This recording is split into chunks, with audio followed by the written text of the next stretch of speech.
I, 29M, just got back from a 9-month deployment overseas. Honestly, I was exhausted, stressed, and more than a little nervous to see my wife again. Before leaving, we'd had our ups and downs, but I thought things were okay. I never imagined the first night back would feel like a total gut punch. When I pulled up to the house, the whole block seemed lit up. Balloons, a banner that read, "Welcome home, Sergeant Carter," music blasting from somewhere inside. It honestly made my chest tighten in a good way. I parked, lugged my duffel bag inside, and was immediately hit with hugs and handshakes from neighbors, friends, and people I barely knew. It was chaotic, warm, the kind of energy that makes you forget the last 9 months of sand, heat, and gunfire. I remember thinking, this is what home feels like. My wife, Allison, came running at me, arms wide, practically glowing. She grabbed me, kissed me, and whispered something like, "I missed you so much." And I believed her. For a second, I let myself really feel it, you know? The relief, the joy, the comfort of being back. The party went on, drinks flowing, people laughing, everyone chatting and sharing stories. At first, I was too tired to notice the little things. The way Allison kept checking her phone, the way she laughed at comments from a guy in a dark jacket I didn't recognize. Honestly, I thought maybe he was a coworker or a friend from the neighborhood. About 2 hours in, I decided I needed a break from the noise.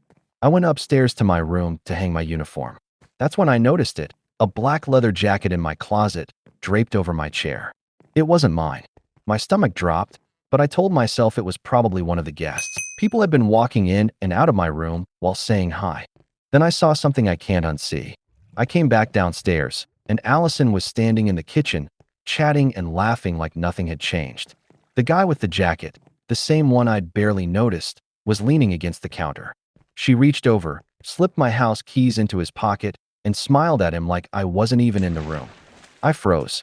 The music, the laughter, the noise, it all muffled, like someone had slammed a door in my ears. I wanted to call out, ask what the hell was happening, but I didn't. I couldn't. My mind was spinning. The guy smiled back, that smug, comfortable smile you only give when you know someone else's world is already yours. I stood there for what felt like forever, trying to convince myself I was imagining it. But I wasn't.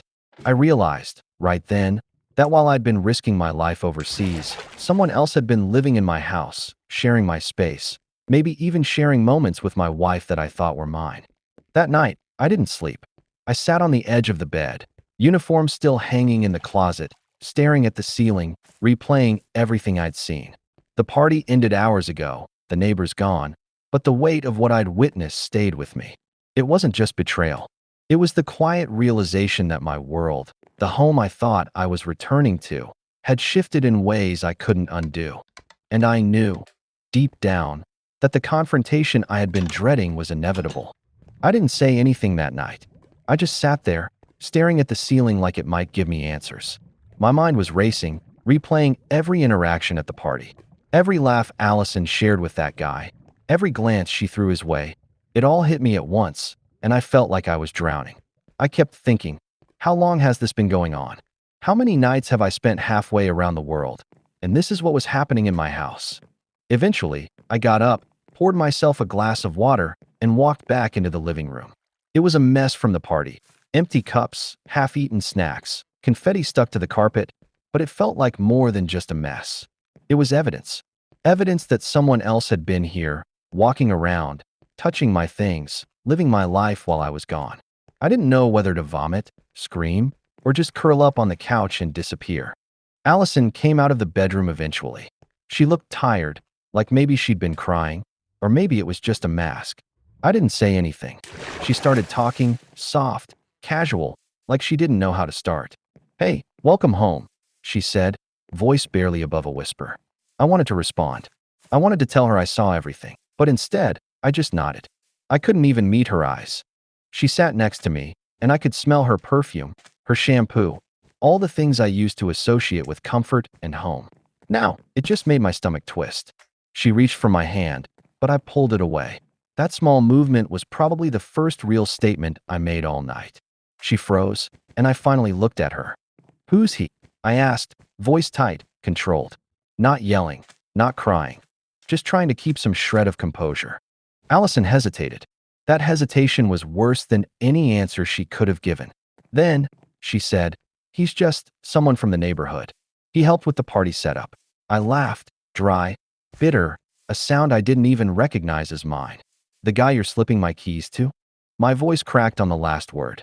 I hadn't intended it, but it came out anyway. She blinked, then looked down. She didn't deny it. That was it. That little silence spoke volumes. I didn't know if it was guilt or fear, but she wasn't defending herself. And in that moment, I realized I wasn't just angry. I was betrayed, humiliated, and completely powerless in my own home. I wanted to leave. I wanted to grab my duffel and never come back. But I also knew I needed to see this through. I needed to understand how deep it went. So, I stayed, even though every second was tearing me apart. The next few days were hell. I kept to myself mostly, avoiding her, avoiding that smug guy who had somehow managed to insert himself into my life. I started noticing things I'd never noticed before, little changes in the house. Things moved, small personal touches that weren't mine. Every time I walked past the closet, my eyes went straight to that jacket.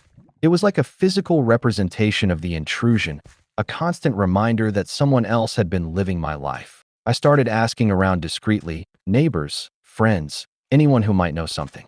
Everyone was careful, polite, but vague. And the more I dug, the more it became clear that this wasn't a one-time thing. This guy, Derek, that was his name, had been around a lot while I was gone, helping Allison with errands, watching the house when she had to go somewhere. And she didn't seem to mind.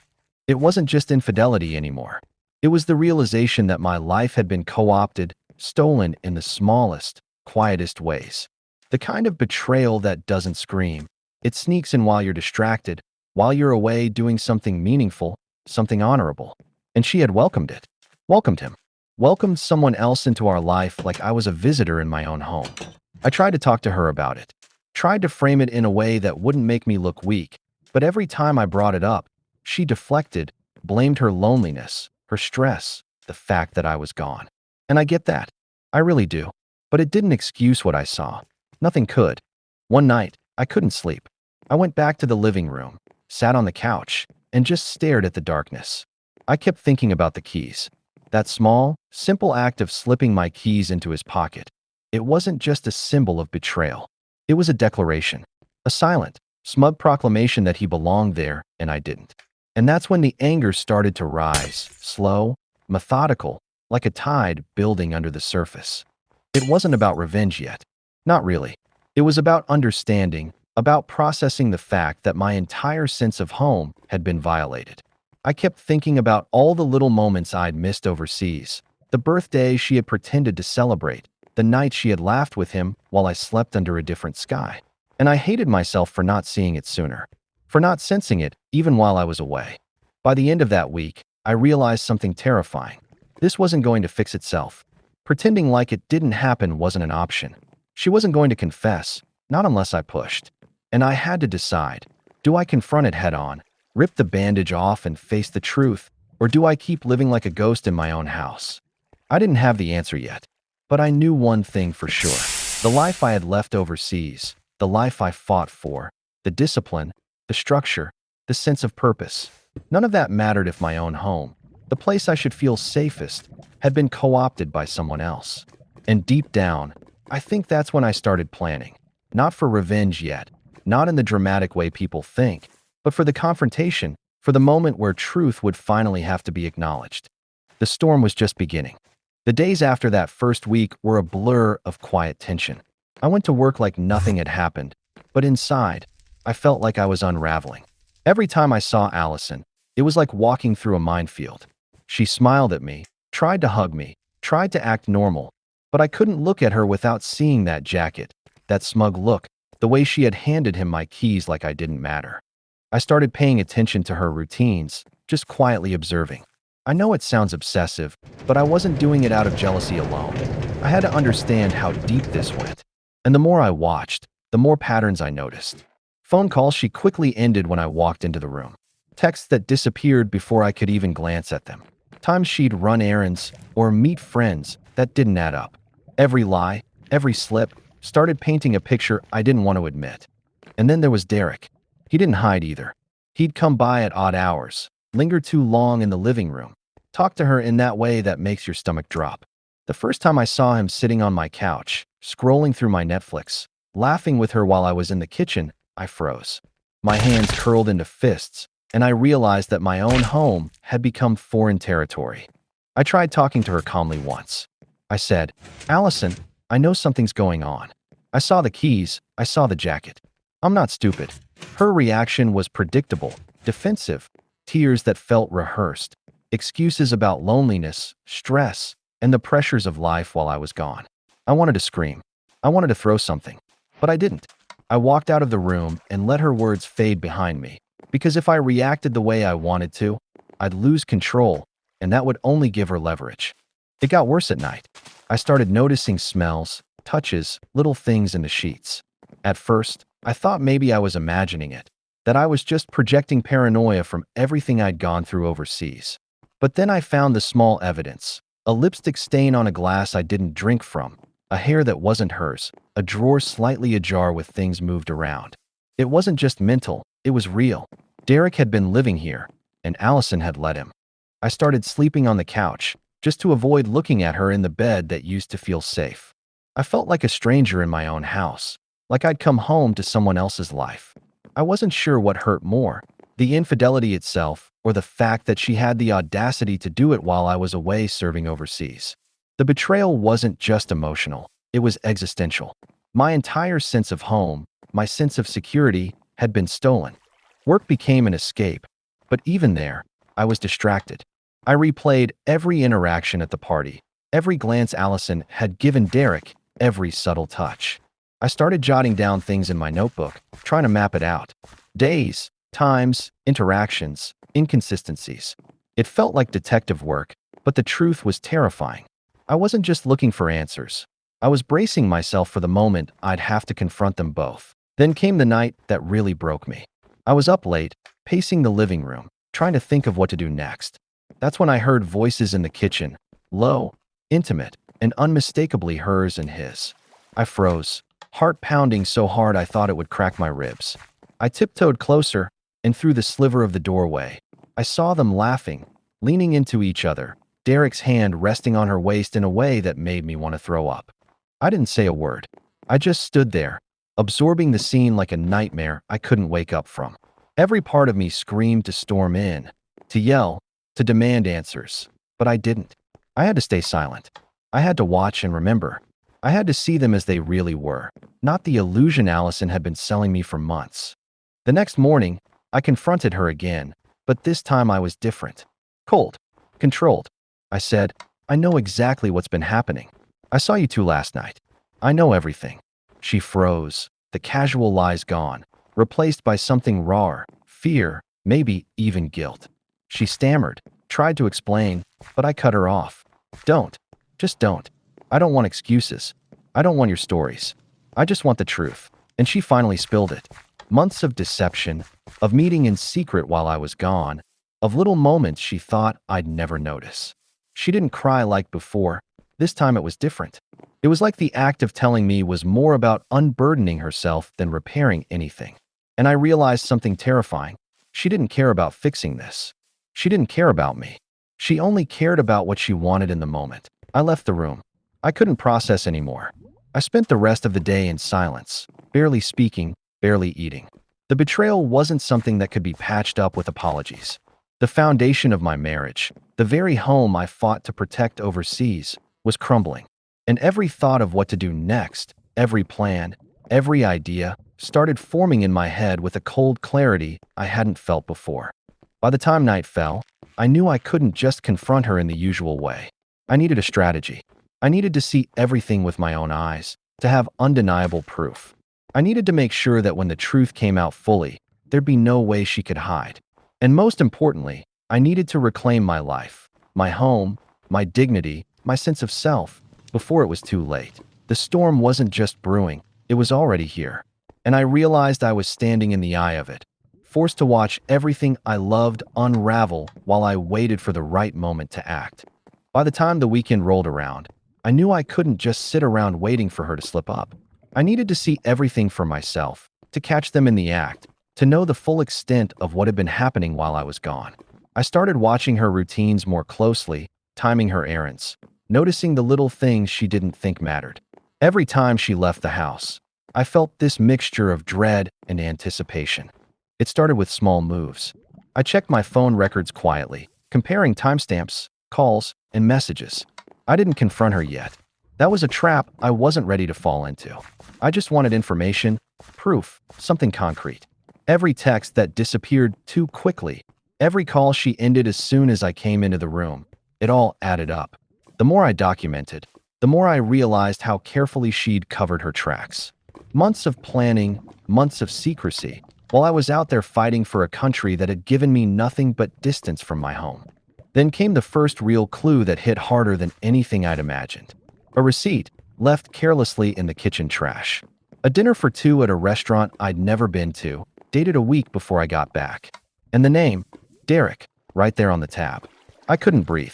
I held the receipt in my hand, staring at it like it would change into something else, some mistake, some accident. But no, it was exactly what I feared. That night, I stayed up later than usual, sitting on the couch, watching her through the front window. I didn't move when she pulled into the driveway after her errand. And then I saw him, Derek, leaning against the car, smiling, acting casual like he belonged there. And she smiled back, that same smile I'd seen on the night of the party, the one that made me feel invisible. Something inside me snapped.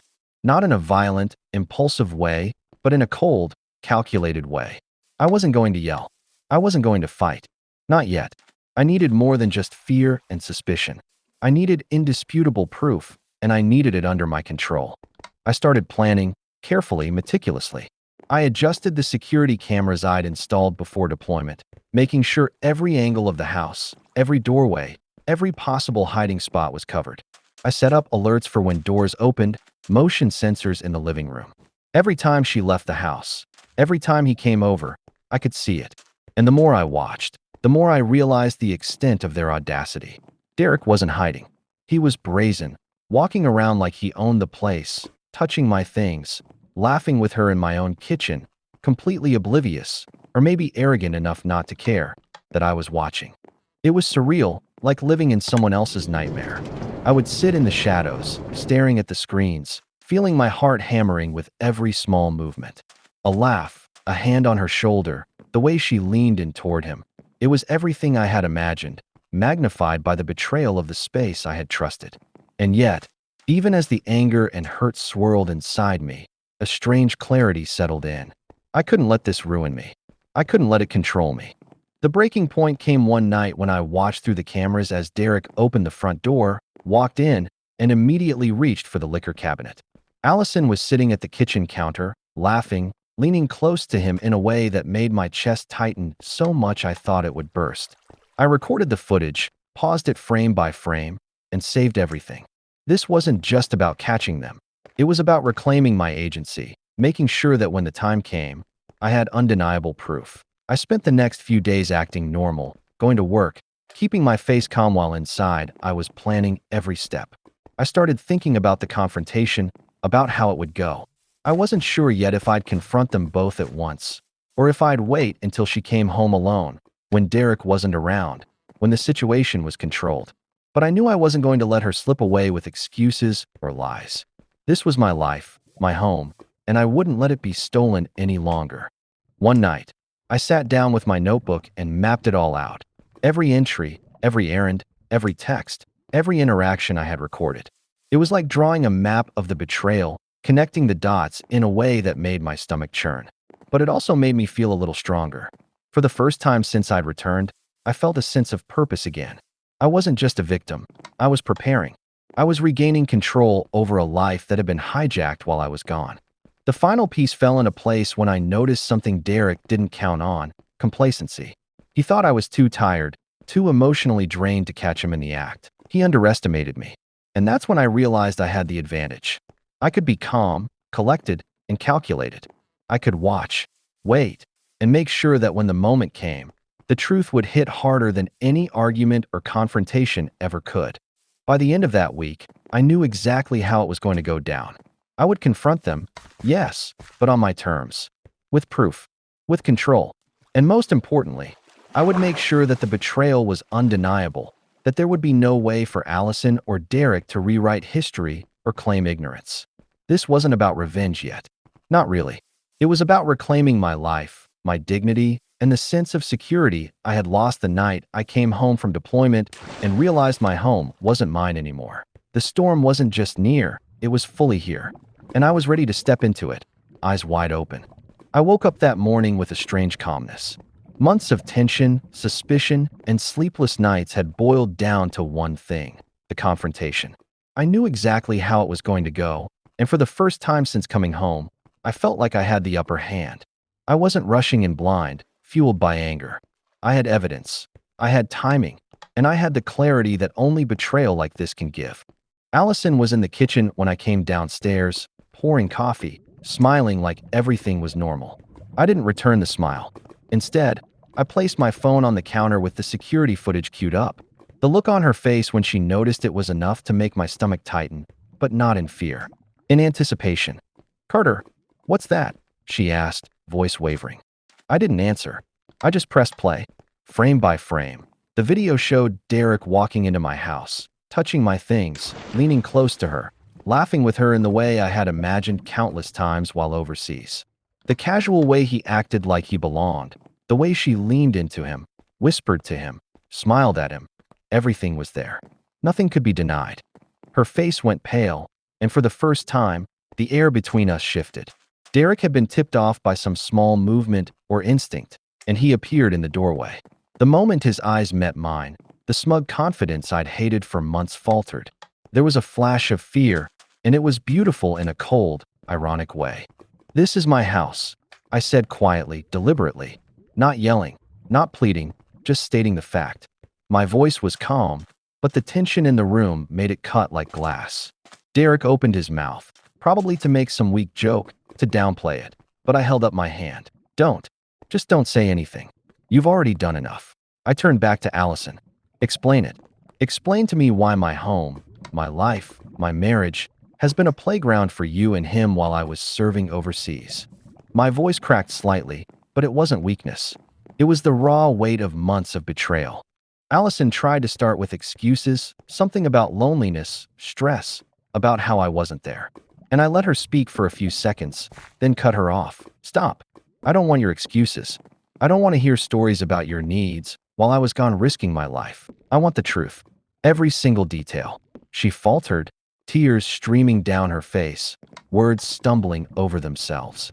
Derek tried again, reaching for her shoulder. I didn't even flinch. I just said, "Step back." He obeyed, suddenly realizing he was out of his element. And then it all spilled. Months of secrecy, dates, lies, meetings at odd hours.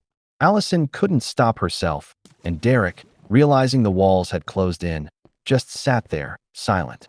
I listened, letting it all hit me at once. The anger, the humiliation, the sadness. It was unbearable. But it was also clarifying. I finally understood everything. I saw everything. When they finished, I let the silence stretch. I wanted them to feel it. The weight of every stolen moment, every lie, every betrayal. Finally, I spoke. "You both have crossed a line that can't be uncrossed. My trust is gone. My home is gone. My marriage is over." Allison's face crumpled. Derek's jaw tightened. Neither of them spoke. They didn't need to. I'd said it all. I went upstairs, packed my duffel bag, and left without another word. The house felt different, colder. The walls didn't hold comfort anymore. They held betrayal. And for the first time since deployment, I felt truly free, in the sense that I was taking back control of my life. I didn't look back. Driving away, I thought about all the months I'd spent overseas, thinking I was fighting for something meaningful, for a country, for a sense of purpose. I realized that sometimes, the battles that matter most are the ones we fight when we come home. The ones that test our hearts, our dignity, and our very sense of self. The worst part, honestly, wasn't Derek. It wasn't even the physical betrayal. It was the realization that someone I loved, someone I trusted implicitly, had allowed herself to let another man take my place while I was gone. And in that, I understood a deep truth. Betrayal isn't just about who did what. It's about who you trusted enough to let in, and who used that trust as a weapon. I don't know what the future holds. I don't know if I'll ever step back into that house. But I do know this: I survived deployment. I survived betrayal. And for the first time in months, I felt like I could breathe again, unchained from the invisible prison of lies that had been built around me. Sometimes, the people you expect to protect your heart are the ones who will break it the fastest. But surviving it with your clarity intact, that's when you really come home. If you made it all the way to the end, thanks for sticking with me. I really appreciate it. If you enjoyed the story, consider subscribing to the channel and giving the video a like. It helps me share more stories like this. Thanks.